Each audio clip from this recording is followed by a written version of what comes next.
पूज्य श्री गुरुदेव के चरणों में नमन करते हुए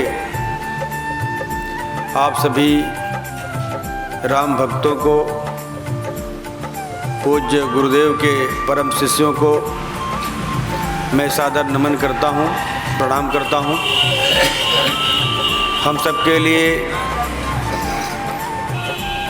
सदियों बाद ऐसा सौभाग्य का अवसर आया है कि आज संपूर्ण देश के अंदर एक अपार खुशी की लहर चल रही है। संपूर्ण समाज इस बात को लेकर प्रसन्नचित्त है कि सैकड़ों वर्षों से जिस बात की प्रतीक्षा थी, भगवान श्री राम जन्मभूमि पर भव्य मंदिर निर्माण हो, ऐसी हमारी कामना थी, जिसके लिए अपने पूर्वजों ने, देश के कई महाराजाओं ने राम जन्मभूमि को मुक्त कराने के लिए, आतिताइयों से मुक्त कराने के लिए भीषण संघर्ष किया। धीरे धीरे पूरा देश, पूरा जनमानस श्री राम जन्मभूमि मंदिर निर्माण के लिए खड़ा होता गया। और तब 1528 में जब बाबर के द्वारा नियुक्त सिपा सलाहकार मीर बाकी के द्वारा श्री राम जन्मभूमि पर बना भव्य मंदिर विध्वंस कराया गया। एक बात हम सबको समझना चाहिए, पूरे देश के लोगों के बात जानना चाहिए। बाबर का उद्देश्य केवल राम जी के मंदिर को तोड़ना नहीं था, अयोध्या के अंदर स्थित श्री राम जन्मभूमि पर बने विशाल मंदिर को विध्वंस करना नहीं था। बाबर का उद्देश्य था भारत को तोड़ना, भारत को विध्वंस करना, भारत की आध्यात्मिक परंपरा, भारत की सांस्कृतिक परंपरा को नष्ट करना। लेकिन ये बाबर की सबसे बड़ी भूल थी। 1528 में मंदिर तो टूटा, लेकिन यहाँ की जो एक आध्यात्मिक परंपरा थी, एक आध्यात्मिक मान्यता थी, वो नहीं टूटा। 1528 में बाबर के सिपा सलाहकार के द्वारा मंदिर तो विध्वंस हुआ, लेकिन भक्ति का विध्वंस नहीं हुआ। राम के प्रति समर्पण, राम के प्रति भक्ति ध्वस्त नहीं हुआ। राम की आध्यात्मिक परंपरा नष्ट नहीं हुई। क्यों? क्योंकि यहाँ के लोगों के मन में, यहाँ के लोगों के चित्त में, रोम रोम में राम बसते हैं। राम जी चित्त में है तो मंदिर तोड़ने से भला आध्यात्मिक परंपरा कैसे टूटेगी, धार्मिक परंपरा कैसे टूटेगी, भक्ति भावना कैसे ध्वस्त होगी? क्योंकि राम हमारे आराध्य हैं, हमारे इष्ट देव हैं, इस देश के संपूर्ण समाज के नायक हैं, मानवता के और संपूर्ण समाज के पोषक हैं। मानव जाति उत्थान के लिए, मानव कल्याण के लिए राम जी का इस पृथ्वी पर आना और संपूर्ण मानव जाति के लिए अपने प्राणों को लगा देना और अपने पूरे परिवार सहित, भाइयों सहित उनका जो समर्पण की होड़ दिखती है, कौन कितना अधिक त्याग करता है, कौन कितना अधिक समर्पण करता है। अगर यह परंपरा देखना हो, यह बात कहीं सीखनी हो, तो राम जी के उन चारों भाइयों में समर्पण देखिए, राम जी के उन चारों भाइयों में भक्ति और भाव देखिए, समर्पण की पराकाष्ठा देखिए। राम हमारे लिए इसीलिए आदर्श हैं, राम हमारे लिए इसीलिए इष्टदेव हैं, जो अपने लिए नहीं, अपनों के लिए, संपूर्ण मानव और मानवता के लिए जीते हैं, वही महापुरुष होते हैं, वही महान होते हैं। और या वास्तव में महापुरुष की कोई जाति नहीं होती। महापुरुष सबके लिए होता है, मानव जाति के लिए होता है, मानव कल्याण के लिए सोचता है और मानव जाति के उत्थान के बारे में रात दिन काम करता है। राम जी को किसी विषय और विचारधारा में बांधना भी राम जी के साथ न्याय नहीं होगा। इसलिए राम तो संपूर्ण समाज के हैं और संपूर्ण समाज में रहने वाले प्रत्येक व्यक्ति के हैं। और हम सब जानते कि राम जी के जन्मभूमि को मुक्त कराने के लिए समाज का प्रत्येक व्यक्ति आगे आया। वो किस जाति का था, किस पंथ का था, किस संप्रदाय का था, ये महत्व का नहीं है। महत्व का था राम हमारे हैं, हम राम के हैं। राम जब हमारे हैं और हम राम के हैं, तो इसी बात को ध्यान में रखकर पूरा देश और पूरा समाज राम जन्मभूमि को मुक्त कराने के लिए व्यापक संघर्ष किया। आश्चर्य और प्रसन्नता तब और दिखी जब रामलला के रूप में 1948 में राम जी का प्राकट्य पुनः प्राकट्य बाल रूप में होता है, तो चमत्कार लोगों ने देखा। पूरे देश ने चमत्कार का अनुभव किया और 1939 से लेकर लगातार लोगों में आस्था बढ़ती गई, श्रद्धा बढ़ती गई, विश्वास बढ़ता गया। राम के प्रति जो भक्ति बढ़ी, विश्वास बढ़ा कि राम हमारे आदर्श हैं, उनका जन्मभूमि मुक्त होना चाहिए। आतिताइयों के द्वारा तोड़ा गया मंदिर जो विध्वंस हुआ, उस पर भव्य मंदिर बनना चाहिए। धीरे धीरे पूरा समाज खड़ा हुआ। 1990 के पहले देश के अंदर राम के प्रति जो भक्ति जगी, लहर पैदा हुआ।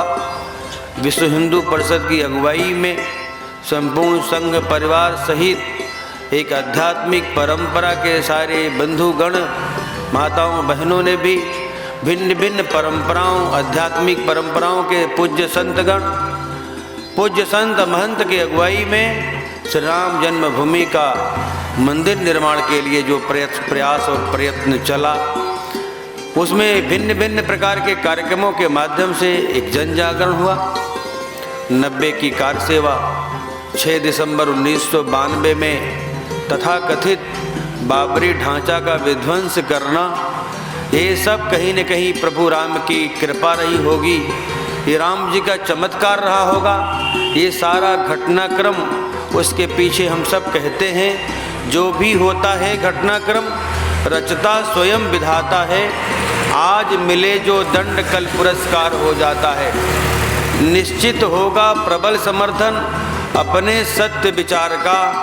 आज अपने इसी सत्य विचार का जो व्यापक प्रबल समर्थन अपने देश की सर्वोच्च न्यायिक संस्था माननीय सर्वोच्च न्यायालय ने ऐतिहासिक फैसला सुनाया 9 नवंबर 2019 को, यह कहते हुए कि अब राम लला के जन्मभूमि पर मंदिर निर्माण की सारी बाधाएं निरस्त की जा रही हैं। अब अयोध्या के अंदर राम जन्मभूमि पर सरकार ट्रस्ट बना करके मंदिर निर्माण की व्यवस्था सुनिश्चित करे, तब वास्तव में इस देश के अंदर आध्यात्मिक स्वतंत्रता मिली। हम 1947 में संवैधानिक रूप से स्वतंत्र तो हो गए थे, लेकिन आध्यात्मिक रूप से स्वतंत्र नहीं थे, क्योंकि राम जन्मभूमि मुक्त नहीं था। राम जन्मभूमि पर भव्य मंदिर निर्माण में सारी बाधाएं थी। वो सब बाधाएं जब 9 नवंबर 2019 को माननीय सर्वोच्च न्यायालय के द्वारा सारी बाधाएं निरस्त हुई, सारी बाधाएं दूर हुई, आध्यात्मिक रूप से भारत स्वतंत्र हुआ। हमारे लिए गौरव की बात तो तब हुई जब 26 जनवरी 2021 को दिल्ली के गणतंत्र परेड के अवसर पर राजपथ के गणतंत्र दिवस पर देश के सारे प्राचीन मंदिरों को झांकी के रूप में दर्शाया उसमें अयोध्या में बन रहे श्री राम जन्मभूमि का प्रस्तावित मंदिर भी झांकी के रूप में पूरे देश ने देखा। पूरा देश गौरव के साथ, पूरी दुनिया के अंदर रहने वाला हर राम भक्त के मन में जो गौरव, जो अनुभूति हो रही थी, तब एहसास हो रहा था कि आज हम आध्यात्मिक रूप से स्वतंत्र हैं। ये हमारे लिए गौरव का विषय है, हमारे लिए सम्मान का विषय है। संपूर्ण हिंदू समाज और संपूर्ण राम के प्रति भाव और भक्ति रखने वाले प्रत्येक इंसान के लिए गौरव का क्षण है। राम के प्रति जो भी मन के अंदर कहीं भी किसी भी जगह राम के प्रति भक्ति है, राम के प्रति सच्चा विचार है, ऐसे सभी बंधुओं के, माता बहनों के मन के अंदर जो उत्साह है, राम मंदिर बनना ये सुखद लक्षण है। राम मंदिर बनना देश के अंदर एक चमत्कार है। राम मंदिर बनना देश के अंदर जो सामाजिक विषमता है वह दूर करना है।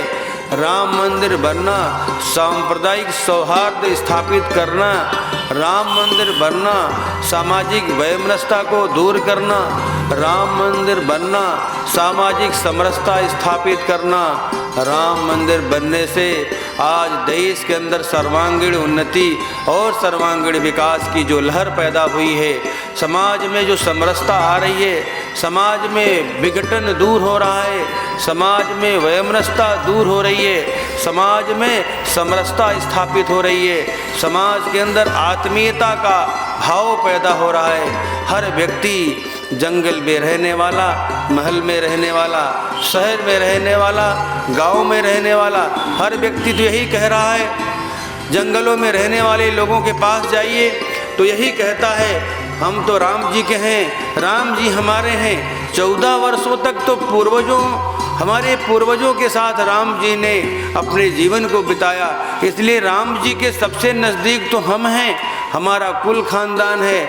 छोटे छोटे बालक जब दिखते हैं, वो बालक भी कहते हैं अयोध्या के अंदर तो जो राम मंदिर बनेगा वहाँ तो बाल रूप में रामलला विराजमान होंगे, इसलिए राम जी तो हमारे हैं। इसलिए हर व्यक्ति राम जी को अपना बनाने में होड़ लगाया हुआ है।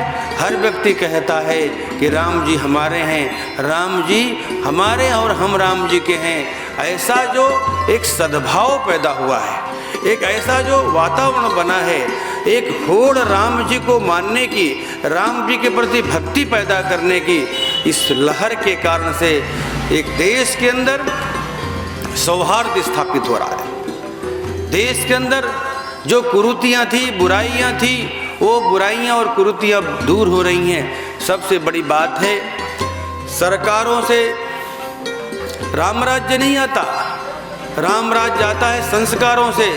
जब संस्कार उत्तम होंगे, विचार उत्तम होंगे, व्यवहार उत्तम होंगे, तब राम राज्य का स्थापन होगा। और राम राज्य का स्थापन राम जी के चित्त, राम जी के चरित्र और राम जी के चित्र से होता है, और चित्र का और चित्त का और चरित्र के अनुसरण से होता है।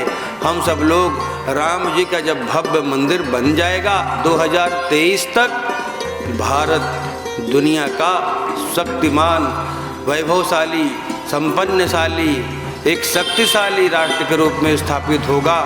जो कभी भारत विश्वगुरु और जगत गुरु के रूप में स्थापित था, वही स्थिति 2023 आते आते राम जी के जन्मभूमि पर जैसे ही भव्य मंदिर बनकर तैयार होगा, देश एक शक्ति संपन्न, वैभवशाली, चरित्रवान और संपूर्ण दुनिया के अंदर एक मजबूत राष्ट्र के रूप में स्थापित होगा। ये राम मंदिर बनना, ये हम सब के लिए जो सौभाग्य है, राष्ट्र मंदिर के रूप में स्थापित हो रहा है, क्योंकि पूरे देश के अंदर राम के प्रति जो भक्ति है, उत्तर से दक्षिण, पूरब से पश्चिम, पूरे देश के अंदर, चाहे जो जिस जाति का, चाहे जिस पंथ का, चाहे जिस पंथ संप्रदाय का, हर व्यक्ति तो राम जी को अपना मानता है। राम जी को अपना इसलिए मानता है, वहाँ कोई भेद नहीं, वहाँ कोई भेद नहीं। राम जी ने अपने जीवन में जो लक्षण प्रकट किया, जो आदर्श स्थापित किया, जो नैतिक मूल्यों का स्थापन किया, वह बेजोड़ है।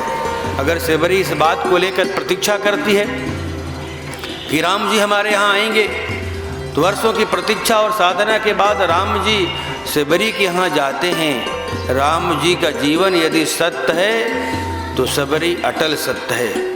अगर राम जी पुरुषोत्तम से मर्यादा पुरुषोत्तम तक जाते हैं, उस यात्रा को पूरी करते हैं, पुरुषोत्तम से मर्यादा पुरुषोत्तम बनने की जो उनकी यात्रा है, सबरी का जो जीवन प्रसंग है, राम जी का सबरी के आश्रम में जाना और उनके आतिथ्य को स्वीकार करना, निषाद राज को गले लगाना, केवट को गले लगाना, संपूर्ण समाज के सभी प्रकार के वर्गों को आत्मसात करना, यही तो राम जी की महानता है। यही तो राम जी, सबको लगता है कि राम जी हमारे, हम राम जी के। इसलिए आज पूरा देश इस बात को लेकर गौरवान्वित हो रहा है। राम मंदिर जो भव्य बन रहा है अयोध्या जी के अंदर, हर व्यक्ति का, समाज के प्रत्येक व्यक्ति का, हर वर्ग का योगदान हो। यहाँ कोई भेदभाव नहीं, यहाँ हर व्यक्ति राम जी के साथ जुड़ेगा, राम जी उसको अपना मानेंगे, राम जी उसके साथ जुड़ेंगे।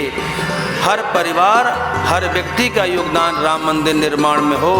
कोई उद्योगपति, कोई पूंजीपति, कोई राजा महाराजा मंदिर बनाते हैं तो कभी मंदिर का नाम भगवान के नाम से नहीं, तो कभी बिरला जी के नाम से मंदिर हो जाता है, कभी जेके टेम्पल के नाम से मंदिर हो जाता है। इसलिए एक आम जन सहभागिता, हर व्यक्ति की सहभागिता, प्रत्येक समाज और परिवार की सहभागिता ये सुनिश्चित कराएगी कि राम सबके हैं, राम सब में हैं, जन जन में है, मन मन में है, राम कण कण में है, राम हर जगह विद्यमान है। इसलिए परिवार के प्रत्येक सदस्य का योगदान, यह युगों युगों बाद ऐसा अवसर आता है। हम सब लोग, सभी लोग सौभाग्यशाली हैं कि आज के इस युग में, आज के इस कालखंड में राम जी के भव्य मंदिर निर्माण में हम सब लोग हैं और अपने को गौरवशाली और सौभाग्यशाली माने और हम उस मंदिर निर्माण में अपना योगदान प्रकट करें। और जो मंदिर निर्माण में अपनी योगदान प्रकट नहीं कर पाते हैं, अगर वहाँ तक कोई बात पहुँचा नहीं पाते हैं अथवा वहाँ उनका कोई योगदान नहीं हो पाता है, उससे बड़ा दुर्भाग्य और क्या हो सकता है।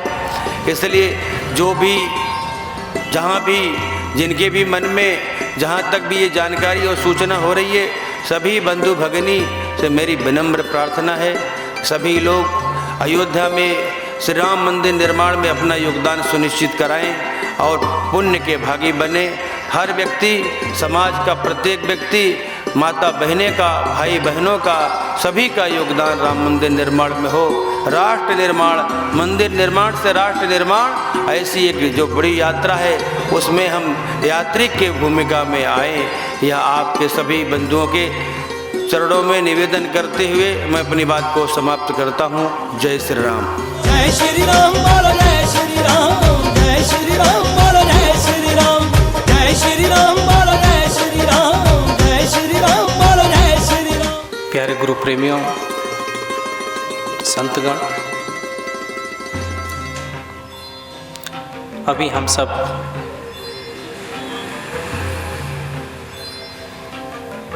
पूज्य प्रांत प्रचारक रमेश जी को सुन रहे थे। इन्होंने भगवान राम के जीवन को और वर्तमान समय में जो राम जन्म भूमि पर जो भव्य मंदिर का निर्माण हो रहा है उसके बारे में बड़े विस्तार से हम सबको अवगत कराया। निश्चित रूप से अगर हम आध्यात्मिक रूप से भगवान राम को देखें तो कहा गया कि हम में राम, तुम में राम, सब में राम समाया है, कर लो प्यार जगत से बंधे कोई नहीं पराया है। संसार में आज इतना बड़ा जो है राष्ट्र मंदिर, ये मंदिर ही नहीं, राष्ट्र मंदिर का जो निर्माण हो रहा है, इसमें हम सबका किसी न किसी रूप में सहयोग हो, क्योंकि बहुत कालखंड से राम भक्तों ने भगवान राम के घर को घर बनाने में अपने जीवन को लगाया, अपने सर्वस्व को लुटाया। लेकिन आज सौभाग्य है कि आज वर्तमान समय में वो भव्य मंदिर निर्माण में कि हम सब साक्षी बन रहे हैं। आप सब से मैं यही कहूँगा कि आप सब किसी न किसी रूप में अपने घरों से जो भी अंश होगा आप सब भगवान के लिए अर्पण करेंगे। आप सब आए, आप सबका मैं हृदय से अभिनंदन करता हूँ, वंदन करता हूँ, क्योंकि गुरु रविदास जी महाराज का ये जो कुटिया है, आश्रम,